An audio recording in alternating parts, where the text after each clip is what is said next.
পরিস্থিতি বোঝার মতো কেউ নেই, ভুল বোঝার মতো কিন্তু অনেকেই আছে। আমরা সবাই একটা না বলা যুদ্ধ লড়ছি। বাইরে থেকে যেটাকে সহজ মনে হয়, ভেতরে সেটা কতটা কঠিন সেটা খুব কম মানুষই বুঝতে চায়। মানুষ প্রশ্ন করে কিন্তু শোনার সময় নেয় না, রায় দেয় কিন্তু কারণ জানার চেষ্টা করে না। আমার নীরবতাকে অনেকে অহংকার ভাবে, আমার দূরে থাকাকে ভাবে অবহেলা, কিন্তু কেউ একবারও জিজ্ঞেস করে না আমি আসলে ঠিক আছি তো। সব ব্যাখ্যা দেওয়া যায় না, সব পরিস্থিতি বোঝানো যায় না। কিছু সময় এমন আসে যেখানে চুপ থাকাটাই সবচেয়ে নিরাপদ, কারণ তুমি জানো তুমি যতটা না বোঝাবে তার চেয়ে বেশি মানুষ ভুল বুঝবে।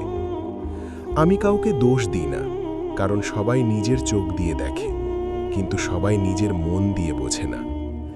আজকাল আমি কম কথা বলি, কারণ বুঝেছি সবাই শুনতে চায় না, অনেকে শুধু ভুল ধরার অপেক্ষায় থাকে। তবুও আমি ভেঙে পড়িনি, আমি শক্ত হয়েছি, কারণ নিজেকে বোঝা সবচেয়ে বড় সমর্থন। যদি তুমি আজ নিজেকে একা মনে করো, মনে রেখো তুমি ভুল নও। তোমার পরিস্থিতিটাই শুধু সবার বোঝার মতো নয়। পরিস্থিতি বোঝার মতো কেউ না থাকলেও নিজেকে বোঝার মতো একজন মানুষ থাকলেই যথেষ্ট।